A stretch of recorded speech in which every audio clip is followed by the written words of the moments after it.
Salut à tous, c'est Bismart. On est de retour. Alors, au programme, une longue discussion avec un entrepreneur que je connais depuis un moment, mais on va en parler, Boris Saragalia. C'est-à-dire que il est donc fondateur de Spartoo, que vous connaissez forcément, vente de chaussures sur Internet. Et puis, il a fait un move important. 2018, c'est ça. Pour investir dans André. Et puis alors, le Covid est arrivé là-dessus, où il y a un peu plus, enfin bref, il y a quelque chose là de très intéressant. Il est au confluent de ce que je vais appeler le choc du commerce, entre eux, et notamment pour l'habillement, la chaussure, etc. Des secteurs où on se demande en fait si ça va redémarrer. Et puis la digitalisation accélérée de l'ensemble de ce que nous, on achète dans ces secteurs-là. Donc voilà, longue discussion avec Boris Saragalia. Il a une grande habitude des business et de l'ensemble des effets de digitalisation. Donc on va discuter avec lui et en fait on va prolonger la discussion avec une boîte que vous connaissez aussi peut-être un peu si vous suivez de près le business en France, c'est Mirakl. Mirakl est devenu célèbre il y a quelques mois en levant 300 millions, je ne sais plus si c'est des dollars ou des euros, enfin bref, beaucoup d'argent pour faire des places de marché. C'est justement un spécialiste des places de marché. Des places de marché aujourd'hui, il y en a absolument partout.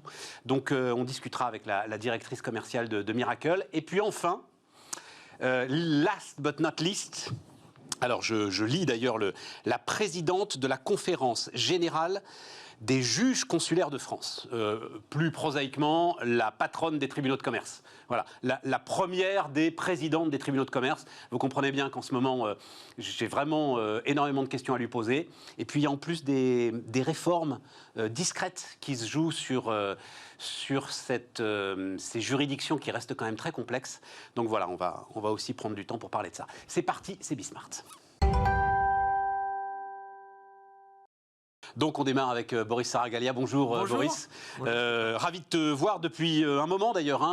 Mais tu es à Grenoble, Boris. Exactement. Voilà. Et puis il y a le business. Exactement, les affaires à faire tourner. Il y a la tempête qui s'est levée quand même pendant le Covid. Alors, donc je reprends 2006, Spartoo. À un moment, pourquoi j'ai rencontré Boris Saragalia la première fois, c'est qu'il n'en pouvait plus qu'on ne parle que de Sarenza. C'est ça, souviens, Boris ? Exactement, tout à fait. Sarenza était très médiatique, on les entend un peu moins parler maintenant. Mais il disait, mais arrêtez, il envoyait des mails et tout, mais arrêtez, il ne gagne pas d'argent, c'est pas possible, machin, etc. Et tout. Cela dit, t'en gagnais pas non plus, toi, Spartoo. J'en gagnais pas beaucoup, mais j'en perdais moins que lui. Mais il y a quand même une histoire de croissance dans le déficit financé par... Alors, on n'appelait pas ça des levées de fonds, d'ailleurs, à ce moment-là. C'était des investisseurs. Oui, des investisseurs. Les tailles de capital levées il y a 10 ans, c'était 10 fois moins importantes que les tailles de capitaux qui sont levées actuellement. Ça, c'est clair. Il y a un gros changement, on va dire, ces 5, 6, 7 dernières années, avec l'afflux d'injections d'argent un peu partout et des rendements qui baissaient, et tout est arrivé dans le capital risque. Et le capital développement, qui était une branche de l'investissement qui était très peu présent en Europe, et qui là s'accélère depuis 3-4 ans. Est-ce que tu en profites, toi, de cette accélération ? C'est-à-dire, est-ce que Spartoo est en train d'accélérer justement parce que longue expérience et tu peux aujourd'hui amener des résultats solides à des investisseurs potentiels ? Nous, on a fait le pari. On a eu 2 grandes phases. On a eu une phase de grosse accélération peu profitable, et après une phase depuis 5-6 ans où on a fait qu'augmenter nos profits pour ramener du cash, pour pouvoir aller sur des projets comme André, pour pouvoir continuer à nous développer sereinement. Et c'est vrai que je préfère cette partie-là du développement, un développement beaucoup plus robuste, qui génère de la trésorerie, qui permet après de faire des acquisitions, qui permet de nous accélérer sur certains pans d'activité où on n'aurait pas pu peut-être y aller. Tu donnes ton chiffre d'affaires ou tu donnes pas ton chiffre d'affaires ? 190 millions d'euros de chiffre d'affaires, et on a été bien profitable l'année dernière grâce aux 4 derniers mois de l'année dernière, c'est-à-dire 2020. 2020. On a eu une année en 2 temps. On va en parler. Tu as eu une année dans... Donc, 2018, c'est ça ? 2018, tu rachètes André, donc la marque quand même iconique de la chaussure, à Vivart. En pleine décomposition, d'ailleurs c'est pas tout à fait fini la décomposition du groupe Vivart ou Vivarté. Finalement, donc tout ça s'est terminé à la barre du tribunal de commerce il y a combien de temps le 5 août. Le 5 août, donc il y a 6-7 mois. Donc c'est le Covid qui a tué André ou c'est Spartoo qui a tué André ? Alors, la marque André avait déjà des difficultés. Historiquement, quand on est rentré dans cette affaire, André perdait plus de 15 millions d'euros. par an.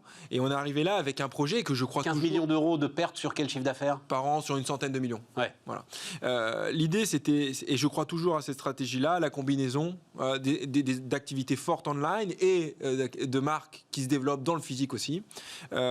Et quand on a pris André, on a fait un chantier terrible pendant 12 mois. De juillet 2018 à juillet 2019, on a travaillé énormément avec les équipes d'André et les équipes de Spartoo pour repositionner la marque sur son cœur de clientèle qui était la famille accessible. Donc on a réduit les prix, on a enlevé toutes les centrales d'achat, on a fait ce qu'on appelle les carve-out, c'est-à-dire on a isolé la finance, isolé la paye qu'on a repris en interne, on a rénové des magasins, on a ramené le sport, on a ramené l'enfant, on a ramené le web. C'est-à-dire, tu as écarté les centrales d'achat, c'est devenu Spartoo en fait, la centrale d'achat. Eh ben, au lieu, dans les grands groupes industriels comme ça, il y a des sociétés intermédiaires qui font de la marge pour rien. Donc là, on est retourné dans les usines, on s'est rapproché des usines, on est redescendu dans le terrain. En direct. En direct, pour gagner en marge. Et on a pu baisser les prix de revient de 15 à 20%. J'ai remis les prix d'achat au niveau de 2010. Voilà. Simplement, quand vous baissez les prix de vente de 15% pour retourner sur la clientèle accessible à CSP moyenne, eh ben, le chiffre d'affaires il baisse. Ouais. Et en septembre-octobre, il y a eu aussi l'arrivée des Gilets jaunes le samedi qui nous a fait quand même beaucoup de mal. Et André a un très très beau réseau sur Paris. Et donc du coup, on a souffert. Les trafics étaient baissiers, les prix de vente que j'avais fait baisser, je perdais en chiffre d'affaires.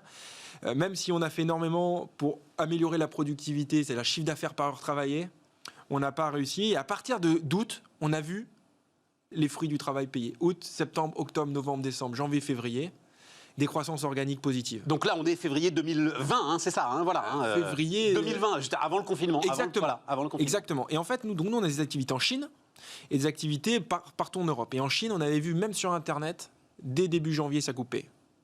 Donc on s'est dit, oulala, même sur Internet, on sent une tension et c'est cette pression psychologique au niveau du commerce qui fait qu'on consomme moins. Mais bien sûr. Janvier, on a commencé à avoir des tensions sur l'Italie qui commençaient à, zone par zone, à fermer. Et début mars, on a senti une petite tension. On a commencé à discuter avec des administrateurs judiciaires, avec des conseils pour savoir ce qu'on allait mettre en place. Et le 15 mars, le confinement. Et là, je suis allé chercher des emprunts, j'ai essayé PGE, de tout ça, PGE, machin etc. et tout. Ça n'a pas fonctionné pour André. Pour Spartoo, j'ai pu avoir les PGE. T'as pas eu de PGE pour André? Non.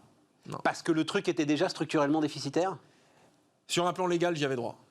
Voilà. Après, j'ai essayé de demander à la BPI par exemple, j'ai pas eu les prêts et bon voilà. Après, donc du coup, j'ai dû déposer le bilan le 31 mars. Mais quoi, à la limite, qu'est-ce que tu es en train de me dire? Tu t'es pas battu plus que ça non plus pour l'avoir parce que tu savais qu'avec une dette en plus, André allait déjà mal. On s'est battu. On a demandé au tribunal de commerce une semaine de plus et on remercie les tribunaux parce que c'était compliqué à ce moment-là. Quand il y a eu le confinement, de tenir les tribunaux ouverts, c'était pas facile. Hein. Les tribunaux à un moment donné voulaient fermer. Moi, c'était no man's land à ce moment-là. Donc le président nous a laissé une semaine. Mais j'ai eu un refus. Donc à un moment donné, je perdais 400 000 euros par jour. Donc on reste une ETI taille moyenne. Donc 400 000 euros de chiffre d'affaires par jour. 400 000 sur 15 jours, puisqu'il y avait 15 jours de confinement, ça fait pas mal d'argent. Hein. Voilà. Et plus je voyais que j'avais ce qui est très dur, l'État a fait beaucoup sur la partie compte de résultats, avec le chômage partiel, etc. Mais vous aviez tous les fournisseurs à payer. Bien sûr. Donc tous les stocks. Plus un certain nombre de loyers, j'imagine. Et plus les loyers. Plus les loyers. Où là, les bailleurs, à ce moment-là, ne jouaient pas le jeu. Et puis les bailleurs, enfin bon, bref, c'est un autre débat. Mais eux aussi, ils sont dans des situations parfois difficiles. Hein. Pas facile, mais ils ont servi beaucoup de dividendes. Donc ils auraient peut-être gardé un petit peu plus d'argent. Un petit peu. Bref. Un petit peu. Mais en tout cas, ils n'ont pas fait plus d'efforts ou moins d'efforts que les autres. Mais en tout cas, voilà. On n'a pas réussi à se mettre d'accord avec eux. Et on a eu une procédure. Du coup, on a déposé le bilan 31 mars.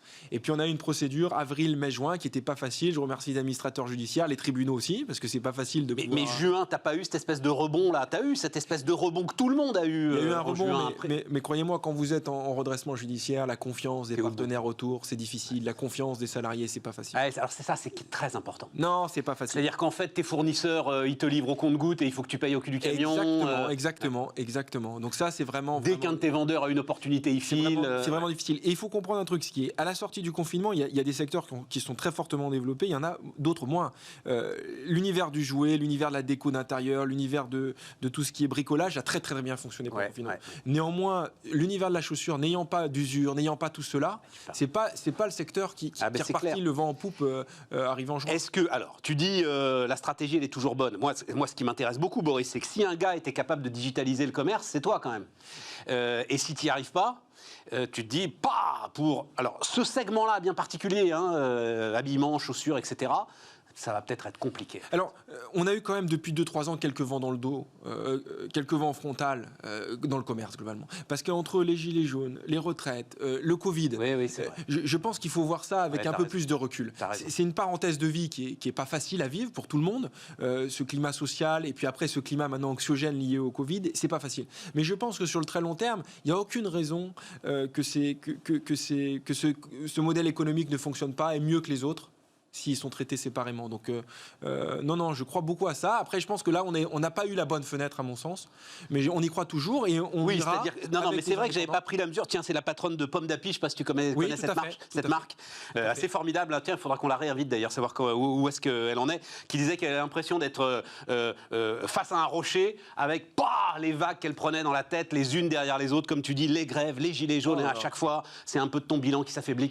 Et c'était les samedis. Et il faut comprendre que dans le commerce, sur 5 jours, vous faites de l'argent le mercredi et le samedi.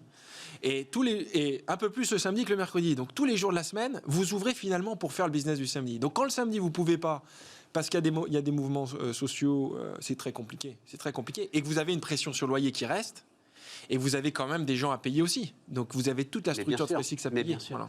Et alors, tu continues à penser que, c'est-à-dire, Spartoo, un jour, va retourner essayer de monter un réseau de boutiques ou racheter un réseau de boutiques ou travailler avec des indépendants ou travailler avec des indépendants. Et c'est ce qu'on fait. Donc on a racheté des marques récemment dans le haut de gamme, dans l'enfant, à la barre du tribunal, qui sont reparties en croissance en 2020.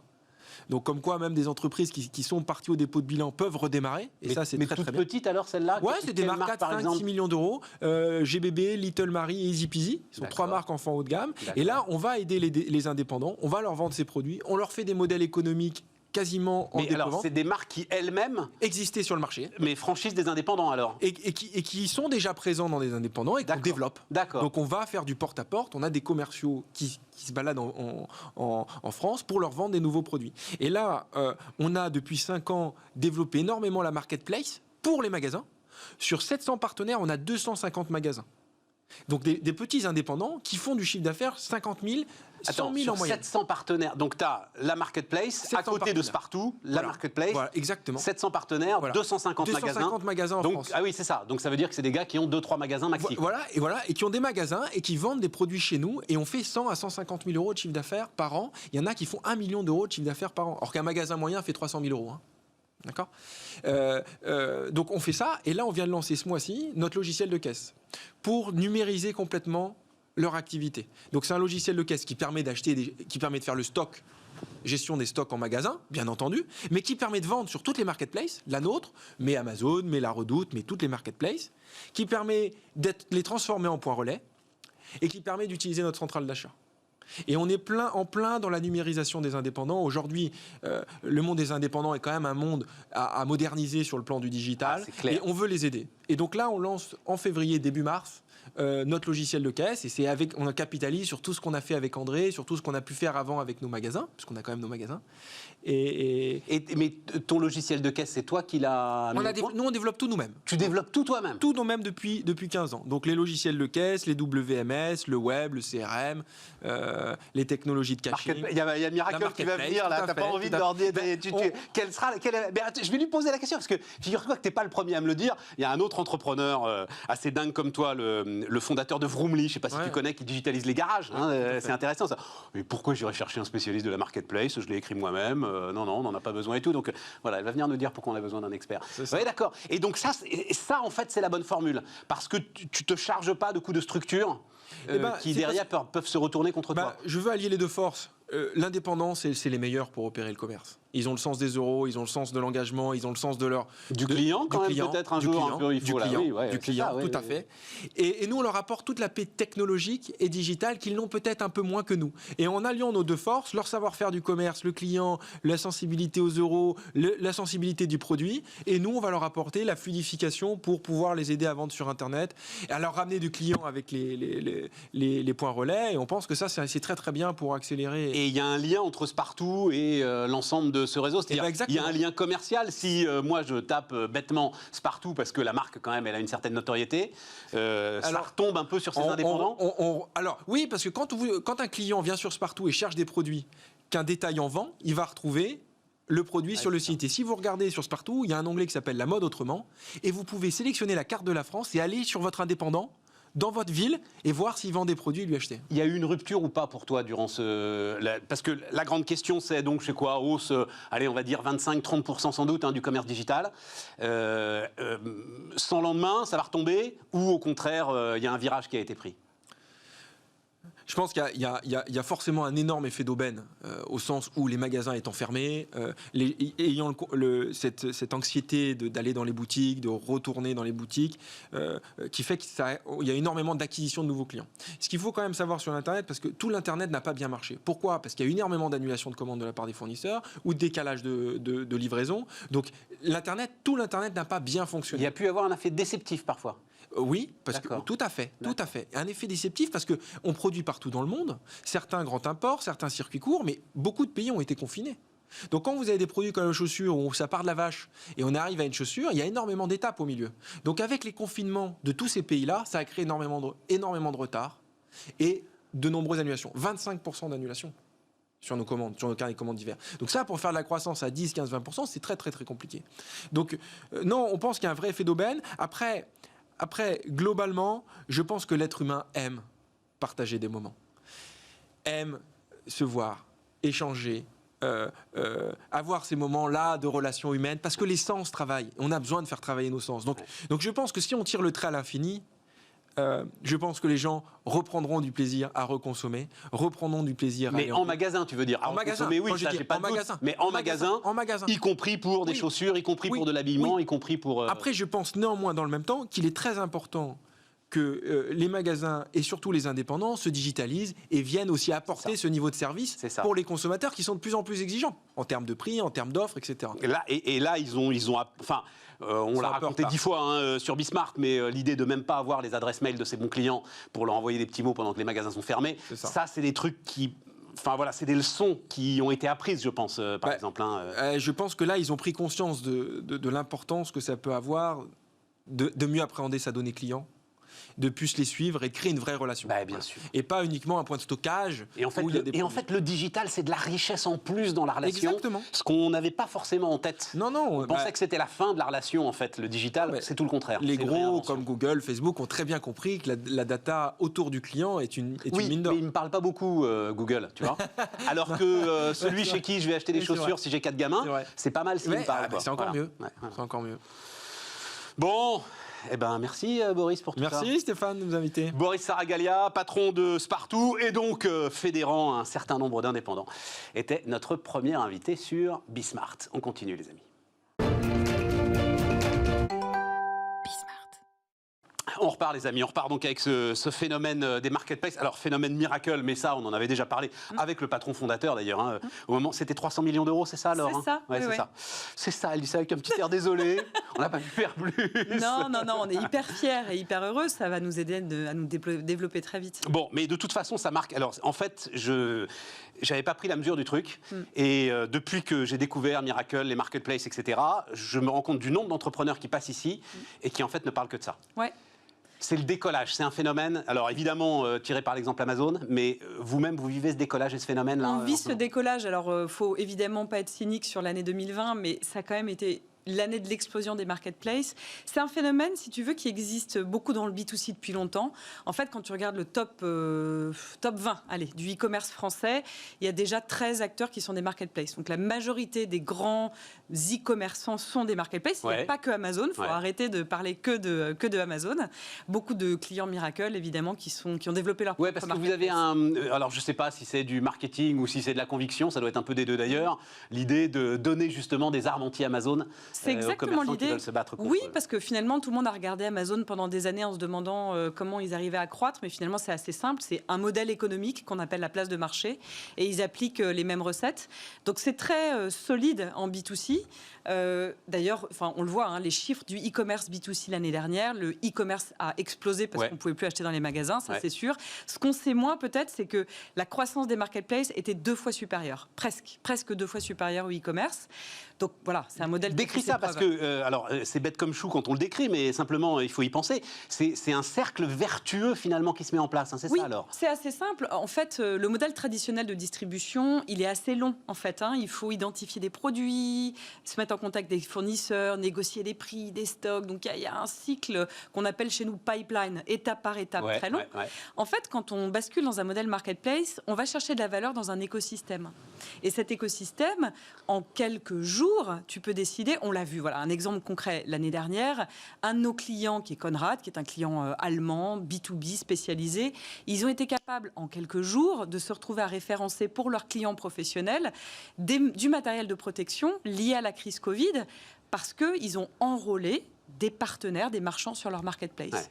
C'est beaucoup plus rapide. Tu n'es pas responsable du stock, tu n'es pas responsable de la logistique.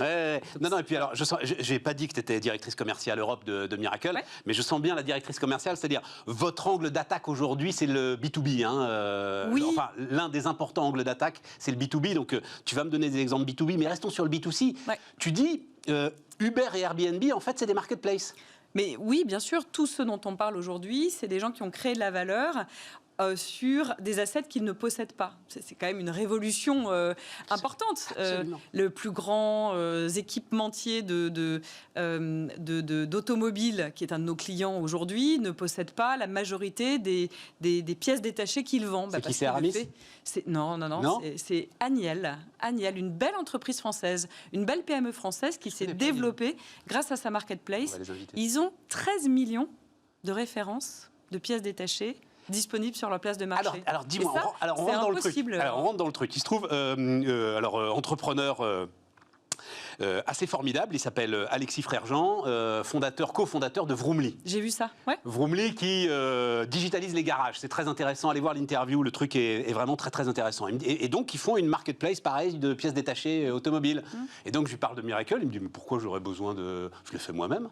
Pourquoi est-ce qu'on a besoin... Alors pourquoi, une fois qu'on a défini ce phénomène, pourquoi est-ce qu'on a besoin d'un expert des marketplaces? Visiblement, c'est pas très compliqué à faire. Boris Saragalias, partout, qui était avant toi, il l'a fait aussi lui-même. Ouais, il l'a fait lui-même. D'abord, je pense que les premières marketplaces... Amazon a créé sa propre marketplace, mais ça suppose quand même d'avoir d'abord des assets technologiques très, très, très développés. Il faut être une entreprise hyper tech. Et ça, tout le monde n'a pas les compétences ou la volonté de miser sur ce pan de l'activité. La technologie, on peut aussi s'appuyer sur des experts.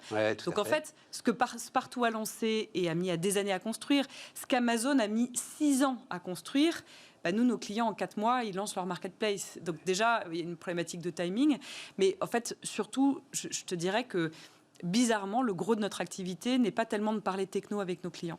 Et le facteur clé de succès aujourd'hui, il n'est plus que dans la technologie. Ça, c'est une condition de succès, parce qu'une mauvaise technologie, vous n'allez pas bien loin. Mais le vrai enjeu, il est ailleurs. Il est d'abord dans l'expertise. C'est quand même un gros changement d'opérer une place de marché. De dire à un catégorie manager, à des équipes commerciales, non, vous n'allez plus acheter de produits, vous n'allez plus négocier les prix. On vend aussi des marketplaces à des directions achats aujourd'hui. Dire à une direction achat, vous n'allez plus négocier les prix avec les fournisseurs, c'est quand même une petite révolution. Donc, il y a une nouvelle manière de travailler. Et ça, c'est ce qu'on apporte à nos clients, c'est ce savoir-faire, en fait. Mais, enfin, la plupart de... Alors, par exemple, vous avez fait la marketplace... Alors, on peut citer vos clients connus. Je crois que la première, c'était la Fnac, en fait. Alors, la Fnac est notre client aujourd'hui, mais à l'époque, c'était pas notre client, c'est plutôt l'historique. Philippe Corot, qui est le cofondateur de Miracle. Ah oui, voilà, c'est ça l'histoire. Était à la Fnac. Était à la Fnac, voilà. Et puis, pendant longtemps, la marketplace de la Fnac, c'était celle de la Fnac. Fnac, Darty, Galeries Lafayette, c'est ça, alors je ne me trompe pas. Mais il y a toujours quand même le commerce classique, bien sûr, y compris sur le net, et il y a la marketplace à côté. C'est ça le modèle. Le modèle et les modèles qui vont se développer le plus dans les années à venir sont des modèles hybrides et hybrides à plusieurs titres. Il ne s'agit pas de remplacer son activité par de la marketplace. Ce n'est pas du tout le sujet. Il s'agit en fait... Parce que le risque là, c'est de perdre de l'identité quand même. Il faut être hyper agile. Et pour être agile, tu ne peux pas t'appuyer simplement sur un modèle qui est très lourd en assets, qui est de posséder 100% de ton stock. On le vit dans notre vie privée, en fait. On a arrêté d'acheter forcément des CD et des DVD. Non, mais c'est exactement la même chose. Nous sommes tous des marketplaces. Nous sommes des marketplaces. Tu sais, on mange des marketplaces au petit déjeuner chez Miracle. Ah oui. Nous sommes tous des marketplaces. C'est le même mouvement, en fait. On va trouver de la valeur dans l'usage et l'entreprise n'a plus forcément intérêt à posséder cet asset. Donc, on va avoir une partie de son activité traditionnelle qu'on va fabriquer, distribuer. Et puis, on va compléter ça avec des partenaires, marketplace, mais aussi d'autres modèles. Des modèles, je vais dire des gros mots, je suis désolée. Des modèles de dropship. Le dropship, c'est de la livraison directe depuis le fournisseur au client. Ça existe depuis 50 ans aux États-Unis. Sauf qu'au départ, c'était des modèles qui étaient là surtout pour optimiser la logistique. En fait, aujourd'hui, on voit que c'est des modèles hyper puissants. Pour avoir plusieurs cordes à son arc, typiquement, voilà, quand il y a une crise Covid qui arrive et qu'il faut être capable d'avoir des nouvelles stratégies de sourcing beaucoup plus proches, parce qu'habituellement, on travaille avec des fournisseurs en Pologne ou en Asie, et que tout d'un coup, on peut plus être capable d'acheminer ses produits jusqu'à ses clients.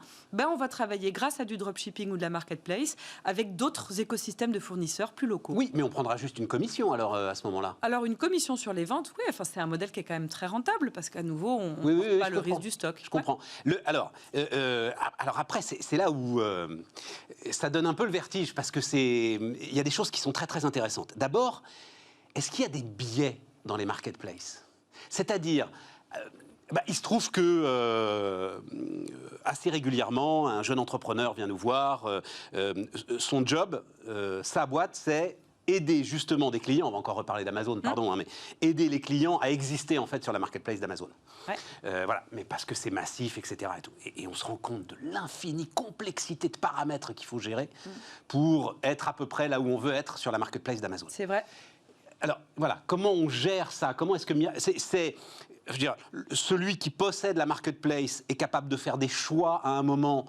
Et pardon d'utiliser le terme biaisé, mais tu vois ce que je veux dire, d'orienter sa marketplace. C'est assez simple, la manière dont c'est fait, et le seul biais, c'est le consommateur. Alors, tu peux considérer que c'est un biais ou pas. À travers les algorithmes, donc. Voilà, en fait, tout simplement, ce qu'un opérateur de place de marché va faire, c'est qu'il va définir des règles pour que certains produits ou certains fournisseurs soient poussés, tu vois, au début des résultats ou sur une page d'accueil du site web, par exemple, ou dans une newsletter. Mais les critères, ils sont hyper pragmatiques. C'est qui propose le meilleur prix, ou alors, si c'est pas le meilleur prix sur un produit pénurique, je sais pas, par exemple, les masques l'année dernière, bien sûr. Qui a le plus de stocks disponibles ? Qui a la meilleure capacité d'expédition? Qui a la meilleure qualité de service? Donc le seul biais, c'est les attentes du consommateur. Un consommateur, il veut être capable d'acheter des produits à un bon prix, avec une bonne qualité de service et les meilleurs délais de livraison. Et ensuite, comment est-ce que tu agrèges l'ensemble de ceux qui seront sur cette marketplace? Ça aussi, c'est un métier nouveau d'une certaine manière. Oui, et alors ça répond à ta question de tout à l'heure. Pourquoi Miracle? Bien sûr, on est une entreprise technologique. On est devenu en moins de 10 ans le leader mondial des plateformes back-office marketplace.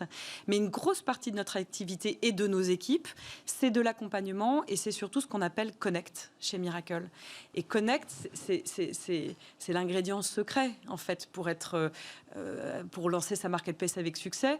Il faut avoir un écosystème. C'est un modèle d'écosystème. C'est un modèle d'écosystème. Et donc, cet écosystème, nous, on apporte, si tu me permets l'image, on apporte un frigo à nos clients, mais un frigo plein. À l'intérieur du frigo qui est Miracle, il y a des partenaires technologiques et il y a surtout des fournisseurs, des marchands, des vendeurs, des prestataires de services qui sont prêts à vendre sur les marketplaces de nos clients. Mais ça veut dire que vous avez des experts de tous les domaines, finalement ? Oui. Connect a été lancé il y a 1 an et demi. On a une croissance, par exemple, sur les 6 derniers mois. Non, mais attends, je précise ma question. C'est-à-dire, vous êtes capable de dire, tel distributeur va lancer sa marketplace. Ce qui va être en affinité avec ta marque, c'est tel produit et on peut te proposer tel fournisseur. Oui, parce qu'on a 350 clients dans le monde, dans 40 pays. Donc on est devenu une forme d'observatoire des marketplaces quand même. Ouais, c'est ça. Et on est très heureux d'être dans cette position, ce qui fait que nos propres ressources, Connect, vont aller chercher des PME, des fabricants internationaux. Et donc effectivement, on va nous-mêmes recruter les partenaires que nos futurs clients vont vouloir avoir sur leur place de marché. Alors c'est là qu'on en vient à ce que tu disais, mais un tout petit peu trop vite. Ça transforme en profondeur le métier de vendeur et le métier d'acheteur. Mais alors, vraiment en profondeur. Oui, c'est une manière d'opérer qui est très très différente pour eux. Je te donne un exemple que je trouve le plus parlant. Prenons le métier des achats. Ouais. Le métier des achats, en principe, c'est une fonction support. C'est une fonction stratégique, mais c'est quand même une fonction support. Grâce à la marketplace, ils peuvent finalement devenir un centre de profit. C'est ce qu'on constate, par exemple, avec notre client Accor. Accor a décidé de lancer une marketplace interne. Pardon, je me gratte la tête parce que c'est là où ça devient complexe. Vas-y. Mais non, en fait, c'est assez simple. Le client, au lieu d'être un consommateur, si c'était du B2C, toi et moi, qui achetons sur Fnac, Darty, au lieu d'être un professionnel qui achète sur Agnel, sur Conrad, sur Metro Cash & Carry, là, le client, c'est un client interne. C'est le réseau d'hôtels Accor qui sont les clients internes de cette marketplace.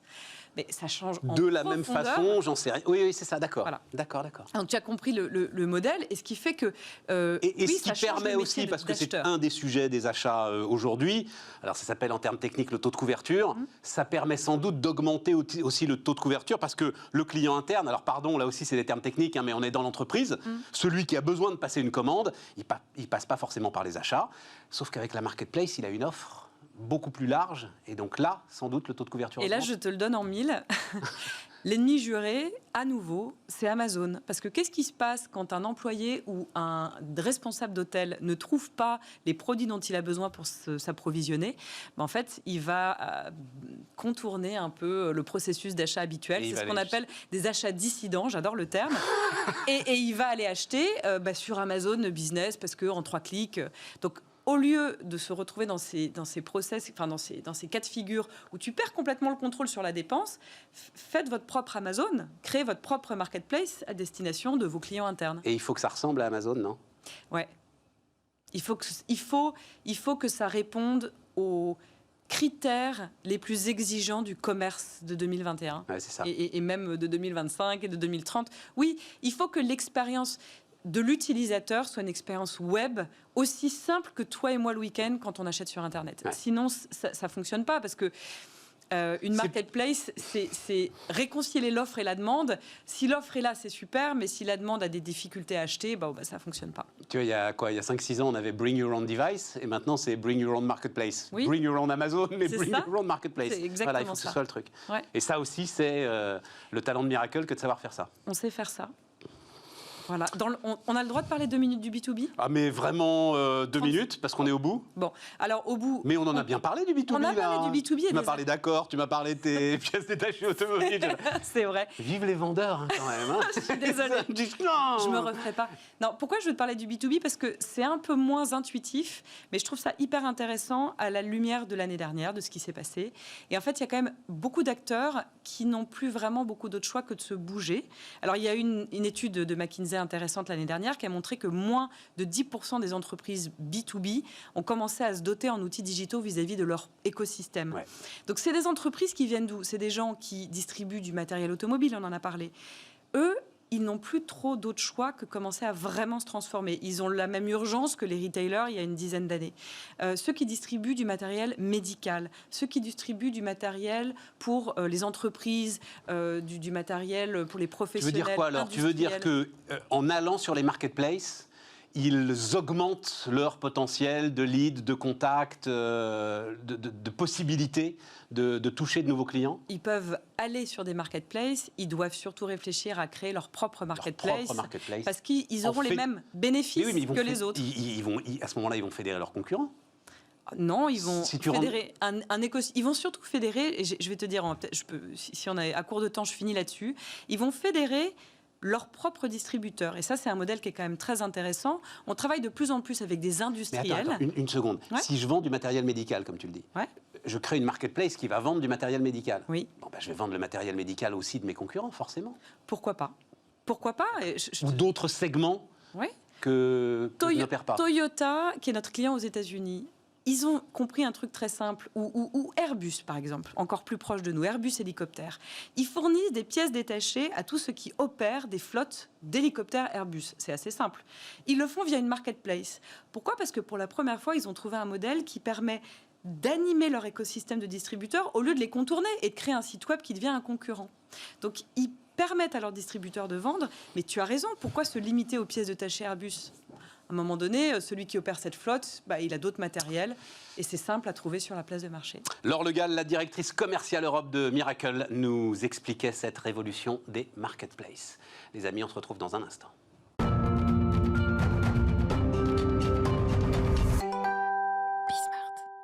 On termine, quand je dis on termine, on a le temps, hein, plus de 20 minutes là, pour discuter alors d'un sujet qui peut-être va être au cœur de toute l'actualité économique ou pas, justement. Sonia Arroas est donc avec nous. Bonjour Sonia Arroas. Bonjour. Alors vous êtes présidente du tribunal de commerce d'Évry, mais vous êtes surtout la présidente de la conférence générale des juges consulaires de France. Vous savez tout. C'est-à-dire la patronne des patrons de tribunaux de commerce. Tout à fait. Il y a 6 mois qu'on attend, en fait, des faillites en chaîne, qu'elles n'arrivent pas. On dit que c'est parce que l'économie est sous cloche. Et moi, je voulais votre avis.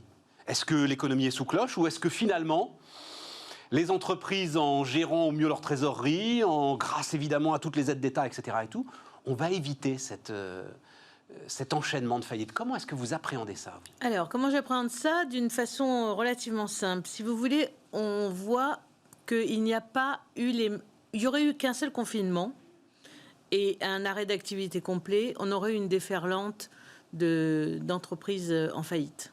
Le problème, c'est pas posé du tout comme ça, puisqu'aujourd'hui, à la date d'aujourd'hui, on a des entreprises qui travaillent, des entreprises qui sont complètement arrêtées, et des entreprises qui sont en semi-travail en fonction de l'activité.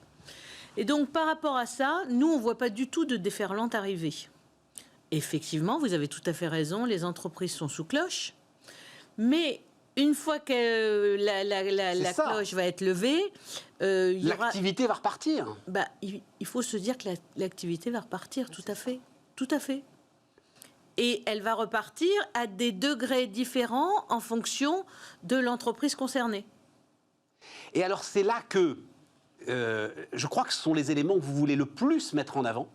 Enfin, en tout cas, quand je discute avec ceux qui travaillent dans les tribunaux de commerce, c'est là que l'accompagnement très très fin, en fait, des entrepreneurs qui pourraient avoir des difficultés devient très important, Madame Arroas. Fondamental. Fondamental, voilà. Pour nous, il est très important de voir les entreprises en amont.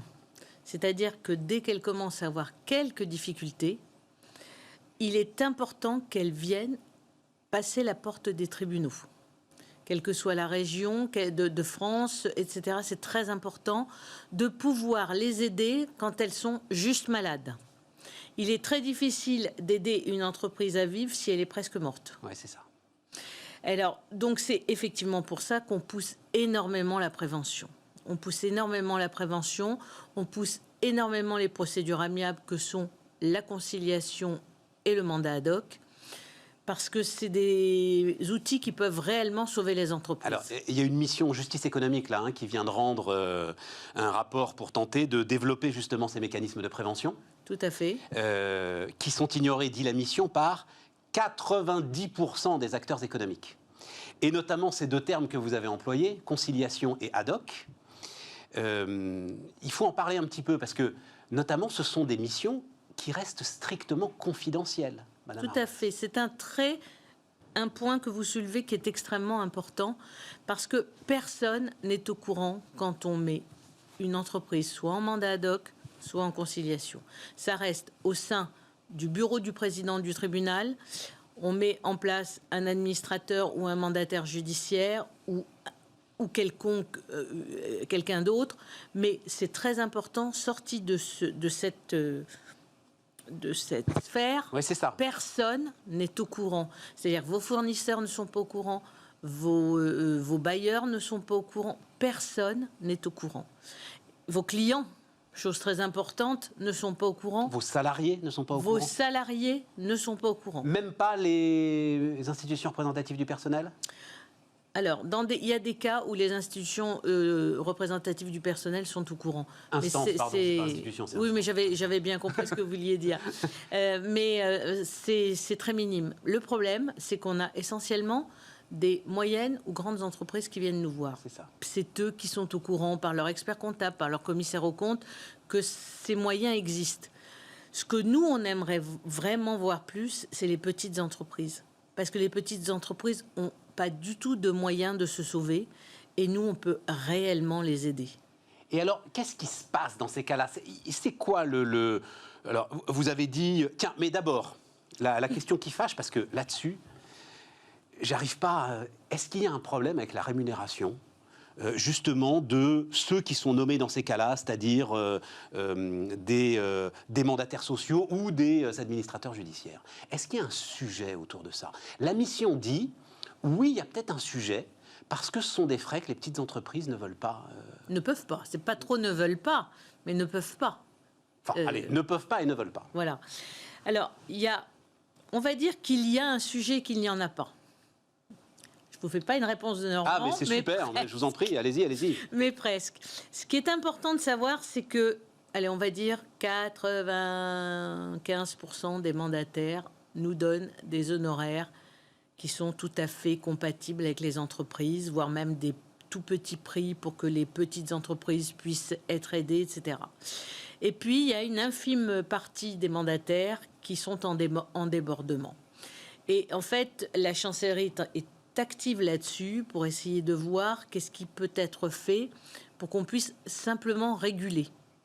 Mais il faut quand même savoir que dans tous les cas, le président du tribunal est là et peut refuser un honoraire quand bien même il a été signé par le chef d'entreprise, puisque pour l'instant, les honoraires sont soumis au chef d'entreprise qui va le valider, et derrière, ça arrive au président du tribunal.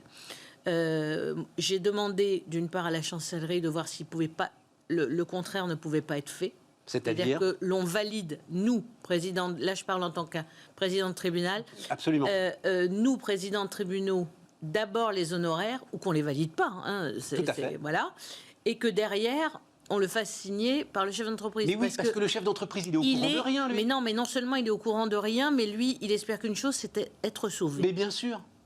Et comme il espère être sauvé, il n'a pas du tout de notion de ce que peut être un bon prix ou un mauvais prix. Personne n'a de notion d'ailleurs de ce La seule chose qu'il voit, c'est qu'il se dit, si je fais confiance à ce monsieur ou à cette dame, je vais être sauvé.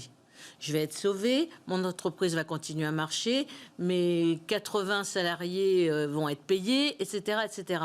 Sauf que c'est pas du tout comme ça, et il y a des débordements. C'est vrai qu'il y a des débordements, mais c'est vrai que les présidents de tribunaux font un bras de fer parfois. Donc, oui, mais ça veut dire que c'est à eux d'être vigilants alors, Madame Arroy. Ça veut dire que aujourd'hui, vous, présidente de la Conférence générale des juges consulaires de France, vous dites, les gars, c'est entre vos mains aussi, justement. C'est entre nos mains, mais il faut savoir quand même que, comme je vous disais, je ne connais pas le chiffre, enfin on va dire entre 95 et 98%. Bien sûr. Des mandataires et administrateurs judiciaires nous donnent des prix qu'on ne négocie pas. Et puis, il y a X% de prix sur lesquels on n'est pas forcément d'accord. Parce que, alors, pour préciser, vous êtes bénévole dans...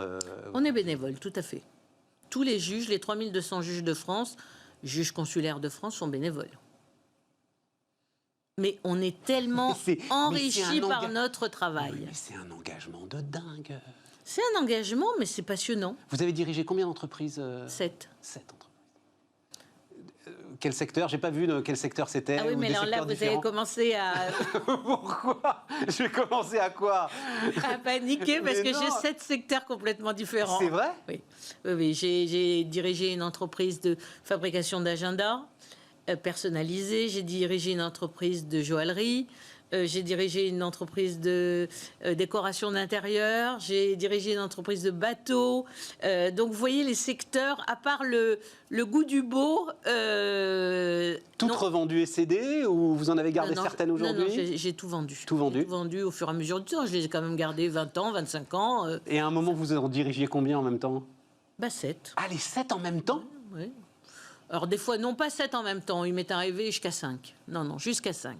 Parce qu'il y en a certaines qui étaient après que j'ai vendu une et que j'ai recréé autre chose. Alors ça veut dire, Madame Et c'est Arroy- que des créations.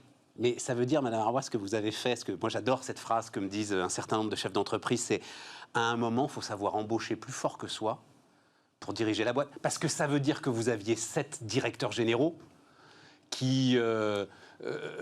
Oui, j'avais des gens très bien autour de moi. Quel que soit votre génie, on ne peut pas diriger 7 boîtes ensemble. Donc Mais ça veut vous dire qu'à un savez, moment, on s'est fédéré des équipes. Un de nos anciens présidents de la République, qui était Jacques Chirac, avait dit, vous savez, la force d'un président, c'est de savoir bien s'entourer. Voilà. Ben, c'est ce que j'ai essayé, comme au niveau là, du bureau de la conférence générale, je me suis entourée de gens extraordinaires, avec qui je peux travailler main dans la main et avec qui on peut avancer. C'est ça le but de le... Alors, revenons sur ces dispositifs de prévention. Ce que dit, j'ai vu un élément qui m'a beaucoup intéressé dans les conclusions de la mission justice économique, c'est autour des experts comptables. Oui. Et ce serait... Parce que, globalement, on se dit, l'expert comptable, normalement, il a des signaux d'alerte pour prévenir le chef d'entreprise que cette situation est en train de se dégrader. En fait, c'est pas si simple. Parce qu'il n'a pas la vision du marché sur lequel travaille le chef d'entreprise. Et la mission dit, on pourrait en faire un mandat spécial, en fait, à confier à l'expert comptable. Alors, d'abord, je vais vous répondre aussi oui et non. Dans le sens où, effectivement, pendant très longtemps, on avait des alertes des commissaires aux comptes. Donc, Mais le commissaire aux comptes, c'est oui, pas l'expert comptable. c'est On parle de encore petites au-dessus. boîtes, là. hein, Et au niveau des experts comptables, on avait des fois des lettres qui nous disaient voilà, il y a tel problème, vous devriez aller voir un peu plus loin ce qu'il en est, etc. Le vrai problème, c'est que effectivement, il faudrait qu'on crée. Le problème qui existe, c'est qu'ils ne sont pas payés. Pourquoi ils ne viennent pas dénoncer, j'aime pas le mot, mais il est entre parenthèses. Alerter, c'est parce que à un moment, la société va mal et ne paye plus son expert comptable. Ne paye plus, donc ils voient plus ce qui se passe puisqu'ils ne travaillent plus ensemble. Ah oui, vous avez raison. Et comme ils ne travaillent plus ensemble, il ne peut pas nous alerter. Bah, ça devrait être un signal d'alerte, justement, que le gars s'arrête Alors de payer l'expert comptable. effectivement, c'est une chose très intéressante qui est dit dans la mission Richelme, c'est que si on avait une espèce d'assurance qui était créée pour que, si l'entreprise est en difficulté, l'expert comptable puisse être payé pour au moins faire la fin du travail. C'est-à-dire faire le bilan, prévenir le tribunal si nécessaire, et mettre en garde son client. Mettre en garde en disant, attention, vous êtes sur une mauvaise pente, je serai à votre place, je ferai telle chose, etc. Ben, ça serait effectivement beaucoup mieux, mais le vrai problème, c'est que l'expert comptable n'est pas payé quand il commence à y avoir une difficulté. Et même le système d'assurance, c'est qui va payer l'assurance? Alors ce serait le chef d'entreprise au départ qui... Ça serait le chef d'entreprise au départ. Comme on prend des assurances perte d'exploitation, on pourrait prendre une assurance expert comptable. Tiens, assurance perte d'exploitation, ça aussi, ça va être un dossier, ça. Grand sujet, grand sujet. Et grand sourire de Sonia Arroy. Oui, c'est un grand sujet parce que... Ça va arriver devant vous, ça. Ah bon, on en a beaucoup. On en a. C'est vrai. Oui. Qui ne sont pas tant médiatisés que ça, alors, finalement. Ou alors, qui on arrête d'en parler parce qu'ils l'ont été à un moment. Un petit peu, mais un peu. Cette semaine, on en a eu 6 chez nous. Restaurateurs, principalement Principalement restaurateurs. Principalement restaurateurs. Et on donne ça à nos chambres de contentieux qui étudient réellement dans le détail les contrats concernés et qui prennent des décisions. Mais c'est vrai que ces derniers temps, il y a justement... les Échos en ont fait part sur mon tribunal. On a rendu des décisions, celle-là en tout cas, plutôt en faveur du restaurateur. Mais c'est le principe de la perte d'exploitation, comme vous disiez. Ben là, ça serait une perte pour l'expert comptable, une assurance pour l'expert comptable. Oui, mais restons sur l'assureur. Alors justement, comment est-ce qu'on juge dans ces cas-là?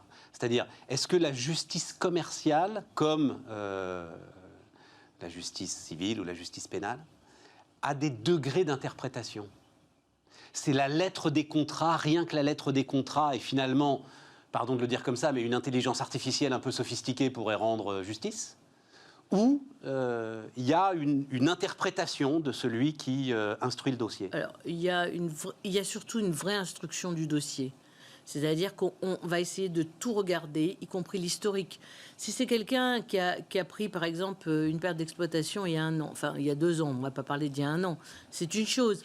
Si maintenant, l'entreprise, elle paye sa perte d'exploitation sans jamais aucun problème depuis 18-20 ans, c'est pas la même façon de voir les choses. Donc, tout est regardé même si le à la contrat est loupe. le même, même si le Contrat est le même, tout est regardé à la loupe. Il y a des délibérés, bien évidemment. Donc, si vous voulez, en plus, il y a une intelligence collective qui fait que 8, 10, enfin non, plutôt 9, des fois 11 personnes, nombreux, discutent du sujet. Puis après, un propose et la Chambre, en nombre impair, le délibère pour voir s'ils sont d'accord, pas d'accord, auquel moi-même je ne peux pas assister puisque je ne fais pas partie de la Chambre. Ouais. Donc j'ai les résultats après et je trouve ça très bien d'ailleurs. Et ce que je disais rapidement, mais en même temps c'est un sujet aussi, sur des cas très très simples, standards, classiques, etc., l'idée d'une automatisation, d'une digitalisation de ces procédures, notamment par exemple avec de l'intelligence artificielle qui est capable très très vite Alors, je vais vous faire une réponse qui va être un tutu personnel. J'aime l'humain. J'aime l'humain et je trouverais mais ça... D'accord, les dossiers s'empilent. Oui, les dossiers s'empilent, ça nous fait du travail, ça nous enrichit intellectuellement parce que chaque cas est un cas particulier. Mais je trouverais ça vraiment dommage qu'on mette une pièce et qu'on dise, voilà, on rentre tel critère et qu'il en sorte un jugement. Ouais. Je trouverais ça vraiment d'une tristesse. Et j'espère ne pas vivre ça un jour, d'ailleurs. Donc, revenons sur nos patrons de PME, TPE, qui sentent bien que les choses vont être compliquées, qui se disent « mais je vais y arriver à tout prix », et qui, parfois, n'y arrivent pas et donc arrivent devant vous trop tard. Comme vous l'avez dit, on ne sauve pas une entreprise à partir du moment où il y a déjà eu l'infarctus, voilà, on va dire ça comme ça. L'infarctus, encore, oui. Mais il faut qu'il soit le cancer généralisé, alors voilà. On va dire. C'est heureux ce qu'on est en train de raconter. Ils vont au tribunal de commerce d'Evry, là, ils poussent la porte, ils sont accueillis, il y a quelqu'un, oui, tout à fait. Et ils sont, en tout cas dans mon tribunal, mais je sais que tous les présidents des tribunaux de France font très attention à ça, ils sont reçus dans les 48 heures. Soit par moi, soit par ma vice-présidente. Donc quelqu'un de la présidence... C'est quelque chose que vous allez tenir, là, même si vous vous retrouvez avec... Ah oui. 10, mais je peux vous dire qu'on en a eu beaucoup, là. Ça se compte en centaines ou en milliers Non. En centaines. Dizaines, oui, alors qu'avant, on en avait 4 par mois. Vous voyez, donc s'il y a eu une sacrée progression. Et en contrepartie, on a eu énormément un chiffre complètement abaissé au niveau des procédures collectives. L'année 2020, on est tombé à 30 000 procédures collectives. Oui, ben ça c'est ce qu'on disait au début de cet entretien. Voilà. Avec le point d'interrogation. La collective a énormément diminué et l'amiable a augmenté. Pas dans les proportions qu'on voudrait. Et c'est pour ça que votre émission est très intéressante, parce que faire savoir aux chefs d'entreprise qui peuvent pousser la porte du tribunal pour être reçus par un président de tribunal et expliquer leurs problèmes pour trouver des solutions, c'est très, très important. Et que ce sera confidentiel. Que ce sera confidentiel et que ça sera gratuit au niveau du tribunal. Après, effectivement, on prend des tiers, mais que ça sera complètement... c'est dans l'enceinte du bureau. C'est ça, la première consultation... Complètement. Ça sera complètement gratuite. Alors, il y a un autre sujet qui m'intéresse. Je voulais votre sentiment là-dessus. Là, je vais lire un peu parce que c'est des choses un peu complexes et très importantes quand même. Projet d'ordonnance du ministère de la Justice qui inquiète les partenaires sociaux. Pour le coup, ils sont tous ensemble là, MEDEF comme syndicat de salariés. En ce qu'il pourrait affaiblir l'AGS. C'est le régime de garantie de créance des salariés qui vise à garantir le paiement des salaires en cas de difficulté ou de faillite. Et donc là, il y aurait en fait, en cas de faillite, une modification de la hiérarchie des créanciers. L'AGS qui bénéficiait, je parle sous votre contrôle bien sûr... Nous n'en sommes pas là, Stéphane. Nous n'en sommes pas là. C'est vrai. Heureusement, nous n'en sommes pas là. Ce qu'il faut savoir, c'est que l'AGS, effectivement, la garantie des salaires, c'est pour nous une paix sociale. de savoir que quand il y a une liquidation judiciaire ou en liquidation, les salariés sont payés, pour nous, c'est un souci en moins dans la tête. Et pour les salariés aussi, bien évidemment. Donc, c'est vrai que l'AGS représente une paix sociale. C'est vrai qu'on a aussi besoin des mandataires et des administrateurs judiciaires parce qu'ils nous gèrent la procédure. On les choisit et ils nous gèrent la procédure. Maintenant, qu'est-ce qui s'est passé ? Il y a un conflit, effectivement, entre l'AGS et ce que nous, on appelle les AJMJ, administrateurs judiciaires et mandataires judiciaires. C'est qu'il y a des excès, mais je reviens à la oui, à ce dont on parlait tout à l'heure. Il y a des excès au niveau des procédures amiables. Et que l'AGS considère que dans certains cas, les entreprises sont siphonnées. Et que derrière, si elles sont siphonnées, ils ne peuvent plus être payés. Dans certains cas, c'est vrai. C'est pour ça que moi, j'ai rencontré le président des administrateurs et mandataires judiciaires la semaine dernière et je lui ai proposé de faire avec la conférence générale une réunion entre l'AGS et eux. Pour l'instant, j'attends. Oui, mais... Et j'ai refait la même proposition hier à la chancellerie. C'est pas la chancellerie, elle parle d'une transposition d'une législation européenne qui oui, mais impose pour en fait l'instant, cette tout le monde en modification parle de l'ordre beaucoup. Mais le ministre n'a rien décidé. On est en train de travailler dessus. Donc, préciser d'ailleurs que l'AGS, en fait, elle se finance en partie avec le produit des faillites, redressements judiciaires, etc., et avec des cotisations patronales, et que c'est donc le MEDEF, en fait, qui gère cette AGS. Mais, pour le coup, la gestion du MEDEF fait consensus. Mais enfin, quand même, le numéro 2 du MEDEF qui évoque une nécessaire... Enfin, il a l'air assez inquiet, lui, quand même, à ce stade. Mais je comprends qu'il soit inquiet. Et je comprends que les AJMJ soient aussi inquiets si on leur enlève leurs privilèges. C'est pour ça que je pense réellement qu'on a besoin soit d'un médiateur entre les deux, soit de négociations entre eux. Je vous disais hier, j'étais à la chancellerie. La chancellerie a proposé aussi de faire une réunion par la chancellerie avec un médiateur qui serait nommé, auquel éventuellement la conférence générale pourrait participer.